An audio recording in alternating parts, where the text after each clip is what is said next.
അമ്മ, ഈ ലോകത്ത് അമ്മയ്ക്ക് മാത്രമായിരുന്നു എന്നെ ഇഷ്ടമില്ലാതിരുന്നത്. അമ്മയുടെ ഇഷ്ടക്കേട് ഓരോ ദിവസവും അമ്മ പ്രകടിപ്പിച്ചുകൊണ്ടേയിരുന്നു. ഒന്നും കൂടി കഴിക്കും മോനെ. മതി മതി മതി, വയറ് നിറഞ്ഞു അമ്മേ. അതിന് നീ ഒന്നും തിന്നില്ലല്ലോ. പണ്ടൊക്കെ ഒറ്റ ഇരിപ്പിന് എത്ര ദോശ തിന്നാറുണ്ടായിരുന്നു നീ. അതൊക്കെ പണ്ടല്ലേ അമ്മേ. അന്നത്തെ വിവേകാനന്ദനല്ലല്ലോ ഇന്നത്തെ വിവേകാനന്ദൻ.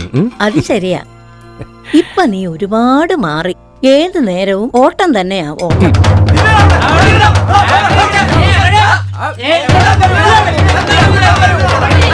അച്ഛൻ സമ്മാനിച്ച കടക്കാരിൽ നിന്നുള്ള ഓട്ടം, അമ്മ ഉദ്ദേശിച്ച ഓട്ടം ഇതായിരുന്നു. ഭഗവാനെ, ഗുരുവായൂരപ്പ രക്ഷിക്കണേ. കരഞ്ഞു വിളിച്ചോ, രക്ഷിക്കും. പക്ഷേ അതിനു മുമ്പ് ഒന്ന് പരീക്ഷിക്കും. അതങ്ങോട്ട് കഴിഞ്ഞാൽ രക്ഷയായി. നാരായണ നാരായണ. രക്ഷപ്പെടലിന് മുമ്പൊരു പരീക്ഷണം. അങ്ങനെ ഒരു പരീക്ഷണവുമായിട്ടാണ് നജീബ് കേച്ചേരി എന്ന എന്റെ സുഹൃത്ത്. തന്റെ ജീവിതത്തിൽ ഈ കഷ്ടപ്പാടും ദുരിതവും മാത്രം ഉണ്ടായിട്ടുള്ളൂ. ഈ അച്ഛനും പെങ്ങന്മാരും ഒക്കെ തന്ന കടങ്ങൾക്കും മനസമാധാനക്കേടിനും ഇടയിൽ എപ്പോഴെങ്കിലും ഒന്ന് സന്തോഷിക്കാൻ ഒന്നും ഒരു വകയും തന്നില്ലേ ഈശ്വരൻ? മനസ്സിലായില്ല സാർ. എടോ, തന്നെ ആരും ഇഷ്ടപ്പെട്ടില്ലേ എന്നാണ് ചോദ്യം. ഈ കണ്ട പ്രാരാബ്ദങ്ങൾക്കിടയിൽ എപ്പോഴെങ്കിലും ഒരു പെൺകുട്ടി അങ്ങനെ ആരും കടന്നു വന്നില്ലേ തന്റെ ജീവിതത്തിലേക്ക്? ഉവ്വ് സർ, ഒരു പെൺകുട്ടി കടന്നു വന്നു. രൂപ.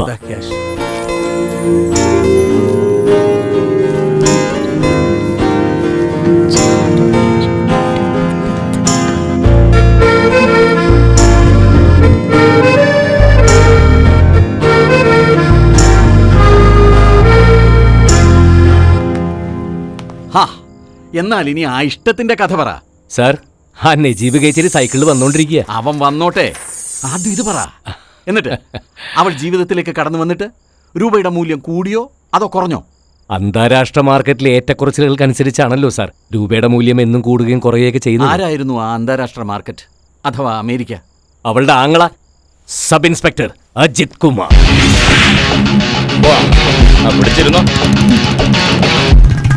അതെ, നീ നോക്കുന്നത് പോലെ ആ കുട്ടിയെ നോക്കി ഒരുപാട് പേരെ എനിക്കറിയാം.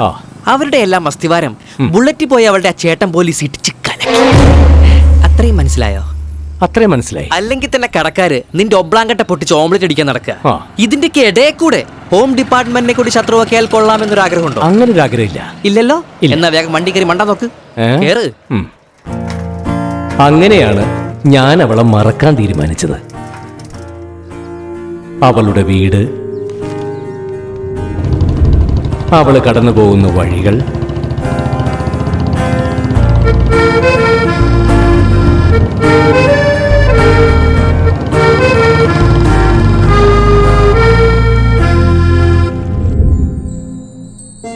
അവളുടെ മ്യൂസിക് ക്ലാസ്. ഈ പരിസരങ്ങളിൽ ഒന്നും ചെല്ലാതിരിക്കാൻ മനഃപൂർവ്വം ഞാൻ ശ്രദ്ധിച്ചു.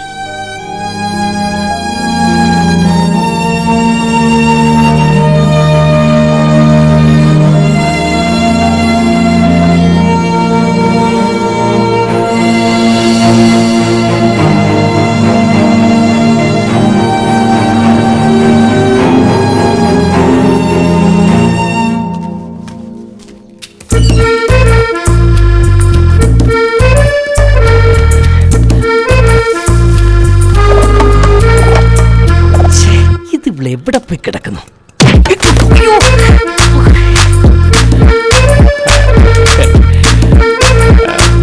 മണ്ടിപ്പെണ്ണെ പിടക്കമോ?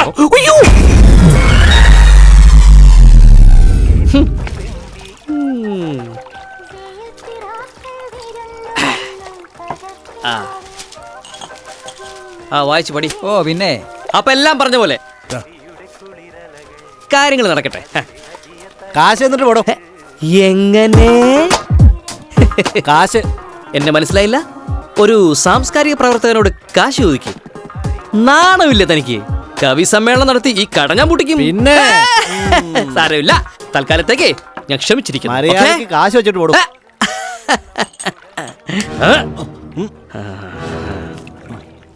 അതെ, തൽക്കാലം ഇതിരിക്കട്ടെ, ബാക്കി ഞാൻ നാളെ തരാം പ്ലീസ്.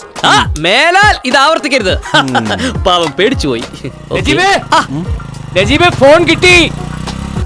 ഓ 6000 രൂപ ഈ പണ്ടാരത്തിന് എണ്ണി കൊടുത്തത്. അത്രയും കാശുണ്ടായിരുന്നെങ്കിൽ ഒരാളുടെ ഒരു മാസത്തെ പലിശയെങ്കിലും കൊടുത്തു തീർക്കായിരുന്നു. വിവേകാനന്ദ, ഇത് ഗ്ലോബലൈസേഷന്റെ കാലമാ. ഇന്നത്തെ കാലത്ത് പ്രേമത്തിന് ചെലവ് കൂടും. പണ്ടത്തെ ഉണക്ക പ്രേമലേഖനത്തിന്റെ സ്ഥാനമാണ് ഇപ്പൊ ഈ മൊബൈൽ കൈയടക്കിയിരിക്കുന്നത്. അവിടെയാണ് എനിക്ക് സംശയം. ഞങ്ങളൊന്നും നേരിട്ട് സംസാരിച്ചിട്ടില്ല. എന്തിന്, പരസ്പരം ഒന്നും നോക്കിയിട്ട് പോലുമില്ല. അങ്ങനെ ഒരു സാഹചര്യത്തില് ഇതുപോലൊരു മൊബൈല് ആ കുട്ടിക്ക് പ്രസന്റ് ആയിട്ട് കൊടുക്കാന്നൊക്കെ വെച്ചാൽ ഈ പ്രേമത്തിൽ മൊബൈൽ ഫോണിന്റെ പ്രസക്തിയെ കുറിച്ച് നിനക്ക് എന്തറിയാം? ഈ മൊബൈല് വെറുമൊരു മൊബൈലല്ല, പിന്നെ ഇതൊരു ചോദ്യാവലിയാണ്. ക്വസ്റ്റ്യനെയർ. ചോദ്യം നമ്പർ 1, കുട്ടി മറ്റാരെങ്കിലും പ്രേമിക്കുന്നുണ്ടോ? ഉണ്ടോ? ഉണ്ടെന്നാണ് ഉത്തരമെങ്കിൽ ഈ മൊബൈൽ വാങ്ങാതെ അവൾ റിജക്ട് ചെയ്യും. അല്ല, അത് ശരിയാ. പക്ഷെ അതുകൊണ്ട് മാത്രം പ്രശ്നം തീരുന്നില്ലല്ലോ. മൂപ്പൽപ്പം കൂടുതലാണെങ്കിലും അവൾക്ക് എന്നെ ഇഷ്ടപ്പെടണ്ടേ? അതിനെന്താ ഒരു വഴിയെന്ന് പറ. അത് നിന്റെ വായിലെ നാവിന്റെ മിടുക്കോലിരിക്കും. എന്നാ ഒരു കൈ നോക്കാം. വിവേകാനന്ദ, ഈ ലോകത്ത് നടക്കുന്ന എല്ലാ പ്രണയങ്ങളുടെയും കൂടെ നിൽക്കുക എന്നുള്ളതാണ് ഞങ്ങൾ സാംസ്കാരിക പ്രവർത്തകരുടെ കടമ. അതുകൊണ്ടാണ് ആദ്യം പിന്തിരിപ്പിക്കാൻ ശ്രമിച്ചെങ്കിലും പിന്നീട് ഞാനിതിന് കൂട്ടുന്നു. അതൊക്കെ പോട്ടെ, ഇനി ഈ ഗിഫ്റ്റ് അവൾക്ക് സമ്മാനിച്ചതിന് ശേഷം കണ്ടാ കാണാം. ഇവനിത് എന്തൊക്കെയായി പറയുന്നത്?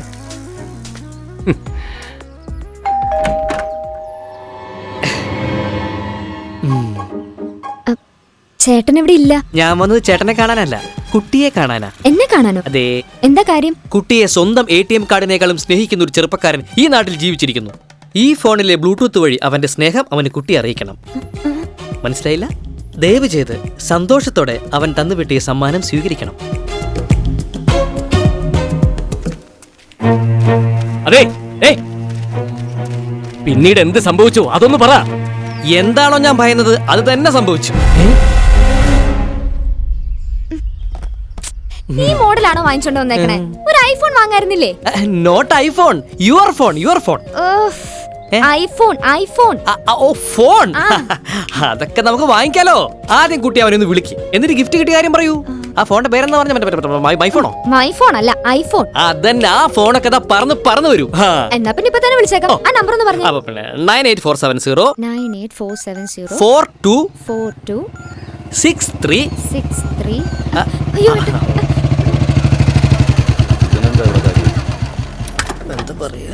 നമസ്കാരം, ഞാൻ സാറിനെ ഒന്ന് കാണാൻ വന്നതാ. ഞങ്ങളുടെ ക്ലബിന്റെ വക രാഷ്ട്രഭാഷാ ദിനാചരണം സാറൊന്ന് ഉദ്ഘാടിച്ചു തരണം. ഇടിച്ച് പരിപ്പളാക്കി തരാം. മറ്റൊന്നും എനിക്കറിയില്ല.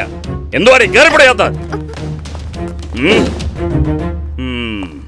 എന്നാ പിന്നെ ഗുസ്തി മത്സരം വരുമ്പോ വിളിക്കാം.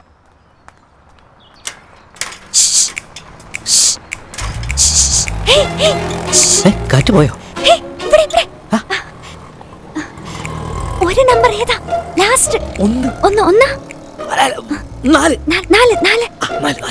ഓക്കെ. 4? എന്റെ നമ്പർ അവസാനിക്കുന്ന 1-ലല്ലേ? വിവേകാനന്ദ, സാംസ്കാരിക പ്രവർത്തകർക്ക് തീരെ ബുദ്ധിയില്ലെന്നൊരു ആക്ഷേപം പണ്ടേ ചിലർ ഉന്നയിക്കാറുണ്ട്. അത് ശരി. അതിനൊരു അപവാദമാണ് ഞാൻ. ആ SI അവളുടെ കയ്യിൽ നിന്ന് മൊബൈൽ വാങ്ങി നമ്മൾ കൊടുത്ത നമ്പറിന്റെ ഉടമയെ പൊക്കുന്നു വിചാരിക്കാം. ആര് തൂങ്ങും? ഞാൻ തൂങ്ങും. അല്ല, അവൻ തൂങ്ങും. 4-ൽ അവസാനിക്കുന്ന നമ്പറുള്ള ആ ഹതഭാഗ്യൻ തൂങ്ങും. അല്ല, ചുരുക്കി പറഞ്ഞാൽ എന്റെ 6000 രൂപ പോയി എന്നർത്ഥം. മഹത്തായ പ്രേമത്തിന്റെ ഇടയിൽ കാശിന്റെ കണക്ക് പറയല്ലേ വിവേകാനന്ദ? എങ്ങനെ പറയാതിരിക്കും? പോയത് എന്റെ അല്ലേ? അതൊക്കെ നമുക്ക് മുതലാക്കാം. ഒരാഴ്ച ഞാൻ സ്ഥലത്തില്ല. ലളിത ജീവിതത്തിന്റെ മഹാത്മത്തെ കുറിച്ച് പഠിക്കാൻ സാംസ്കാരിക പ്രവർത്തകരുടെ ഒരു ക്യാമ്പ് താജ് ഹോട്ടലില്. ക്യാമ്പ് കഴിഞ്ഞു വരുമ്പോ ഒരു തവണ കൂടി ഞാൻ ആ വീട്ടിലേക്ക് ചെല്ലും. എന്തിന്? എന്നിട്ട് അവളോട് പറയും ലാസ്റ്റ് ഡിജിറ്റ് 4 അല്ല 1 ആണെന്ന്. അപ്പൊ പിന്നെ ഞാൻ തൂങ്ങില്ലേ? നിങ്ങൾ ഒന്നാവുന്നതിന്റെ സിമ്പിളായിട്ട് ആ നമ്പർ അവള് ഹൃദയത്തിന്റെ മെമ്മറി കാർഡിൽ സേവ് ചെയ്യും. അതുവരെ നീ സ്വപ്നം കാണ്. സ്വപ്നത്തിലെങ്കിലും നീ അവളെ സ്വന്തമാക്കണ്ടേ വിവേകാനന്ദ? Dream Vivekananda, dream.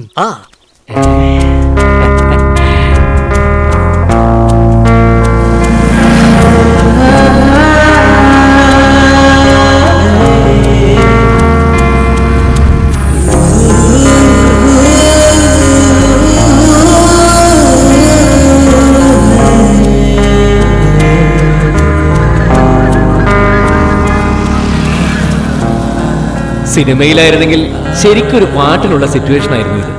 പക്ഷെ ജീവിതത്തിൽ പാട്ടില്ലല്ലോ. അതുകൊണ്ട് ആ ഒരാഴ്ചക്കാലം എന്നെ കടന്നുപോയത് ഇങ്ങനെയായിരുന്നു.